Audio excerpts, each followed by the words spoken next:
बैंकों का पैसा लूटो और भाग जाओ। मोदी गवर्नमेंट का एक ही स्कीम है, लूटो भागो। उत्तर प्रदेश में मुख्यमंत्री जी ने या प्रधानमंत्री जी उत्तर प्रदेश गए तो क्या आपने उनको पिछले 2.5 महीने में कोई भी एक उत्तर प्रदेश की स्कीम के बारे में बोलते सुना? क्या बोलते हैं? वो गाली गलौज करते हैं, सांप्रदायिक सद्भावना बिगाड़ने की कोशिश करते हैं। कि प्रधानमंत्री जी वर्चुअल प्लेटफॉर्म पे भाषण देते हैं तो 6 लॉगिन मिलते हैं, 6। समस्या ये है कि और मैं नहीं कह रहा, मैं आपको फोटो भेज दूंगा। और जब 6 लोग इस लाइव देख रहे थे तो उन्होंने लाइव वो नंबर दिखाना बंद कर दिया। समस्या ये है कि प्रधानमंत्री जी जब पंजाब गए तो उस समय 500 लोग ही थे, तो अब इसमें चन्नी जी या सिद्धू जी या कांग्रेस पार्टी क्या करें?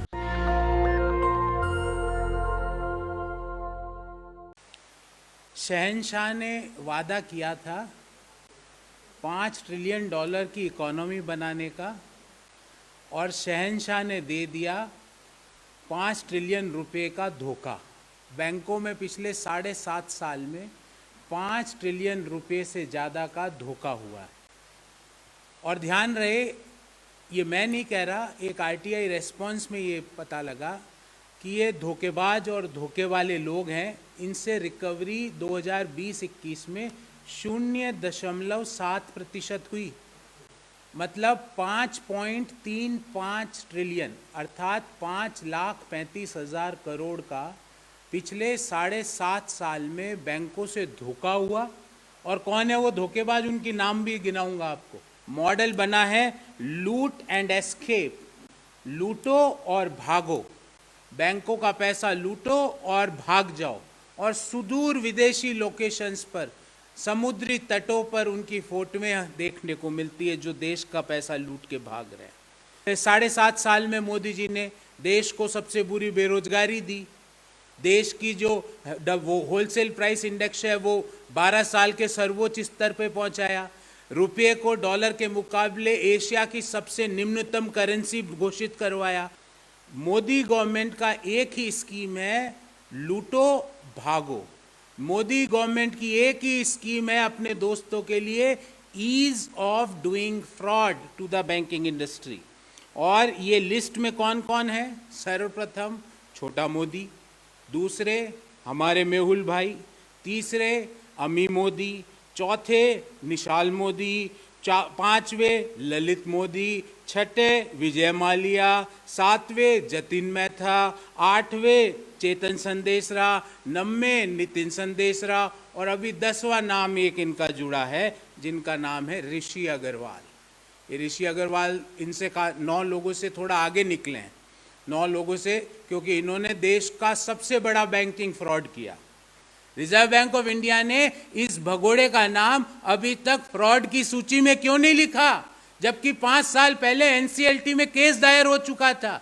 क्या रिजर्व बैंक ऑफ इंडिया को किसी ने हाथ बांध रखे हैं? क्या अभी तक वो पुराने नोटों की गिनती में व्यस्त है? क्या वो नए नोटों की नोटबंदी करने की प्लानिंग कर रहे हैं? उनका टाइम पास कैसे हो रहा है जब उनकी नाक के नीचे बैंकिंग इंडस्ट्री का सबसे बड़ा फ्रॉड हो रहा है? फाइनेंस मिनिस्ट्री और रिजर्व बैंक ऑफ इंडिया क्या कर रहे हैं उनके साथ में?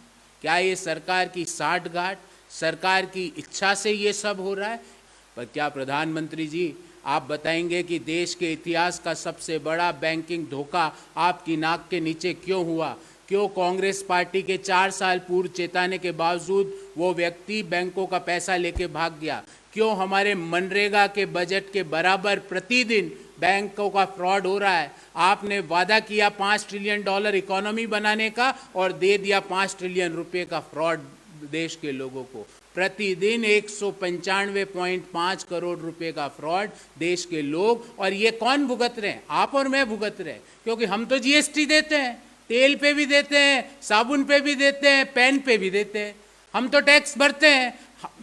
3 लाख रुपए सालाना इनकम है तो भी देते हैं, 3.25 लाख है तो भी देते हैं। पर ये हम जो पैसा नियमित सरकार को देते हैं वो सरकार के भगोड़े लेके भाग जाते हैं। तो ना तो ग्रामीण अर्थव्यवस्था में आप पैसा लगाते हो, हमारा पैसा, मिडिल क्लास का पैसा, लोअर इनकम ग्रुप का पैसा भगोड़े देश से लेके भाग रहे हैं। सरकार जो हमसे पैसा लेती एक्साइज ड्यूटी के रूप में पेट्रोल और डीजल पे, जो हमसे पैसा लूट रही है, और मैं आपको विश्वास दिलाता हूँ जैसे ही ये 7 चरणों का चुनाव होगा, पेट्रोल डीजल के भाव 5 से 10 रुपए प्रति लीटर बढ़ने वाले हैं। ये मैं आपको लिख के दे सकता हूँ।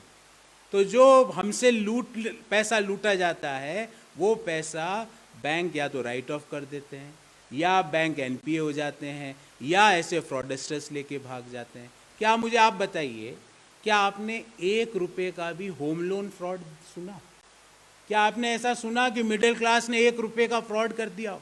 अगर वो एक दिन भी ईएमआई देने में देरी कर देता है तो बैंक वाले उसका फ़ोन कर करके उसके घर स्वयं पहुंच जाते हैं और उससे पैसा ले लेते हैं। वो अपने मतलब खाने पीने की ज़रूरतों को कम करके पैसा बैंक को देता है। और ये लोग हमारे बजट का, मनरेगा के बजट का 32% तो एक ऋषि अग्रवाल जैसा धोखेबाज पैसा लेके चले गया। 32% देश के मनरेगा का बजट एक फ्रॉडस्टर लेके भाग गया। अगर हम ये सब छोटे मोदी, हमारे मेहुल भाई, अम्मी मोदी, इनको सबको जोड़ दें तो मैं आपको विश्वास दिलाता हूं कि आपका और मेरा इनकम टैक्स 0 हो जाए। इतना इन्होंने फ्रॉड किया है, इतना इन्होंने बैंकों को एनपीए दिया है। अगर नितिन संदेशरा, चेतन संदेशरा, जतिन मेहता, माल्या और हमारे मेहुल भाई, इन सबको जोड़ दें तो आपका और मेरा income tax, personal income tax nil कर सकते हैं। पर इनकी प्रायोरिटीज़ अलग है। इनकी प्रायोरिटी ये है जो हमारा पैसा टैक्स से आ रहा है वो उनको दे दो, और जो डे टू डे एक्सपेंडिचर के लिए सरकार को खर्चा चाहिए उसके लिए लोन ले लो। आज स्थिति ये है कि जो प्रति व्यक्ति, हिंदुस्तान के प्रति व्यक्ति पे कर्ज 2014 में 42,000 करोड़ था, वो आज 42,000 रुपये था, वो आज 1 लाख रुपये हो गया। मतलब आपके ऊपर कर्ज 42,000 रुपये था 2014 में, मेरे ऊपर कर्ज 42,000 रुपये था 2014 में, आज आपके और मेरे ऊपर 1 लाख रुपये कर दिया इन्होंने। इन चीज़ों का सवाल देना मोदी सरकार को पड़ेगा कि प्रधानमंत्री जी वर्चुअल प्लेटफॉर्म पे भाषण देते हैं तो 6 लॉगिन मिलते हैं, 6।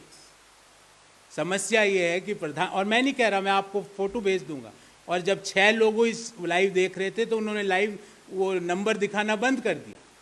समस्या ये है कि प्रधानमंत्री जी जब पंजाब गए तो उस समय 500 लोग ही थे, तो अब इसमें चन्नी जी या सिद्धू जी या कांग्रेस पार्टी क्या करें? अब 500 बंदे ही आए उनको सुनने, तो हम क्या करें? जब उनको वर्चुअल रैली में सिर्फ 6 लोग ही सुनने आ रहे हैं तो मैं और आप क्या करें? प्रधानमंत्री जी हम क्या करें, आप बताइए ना।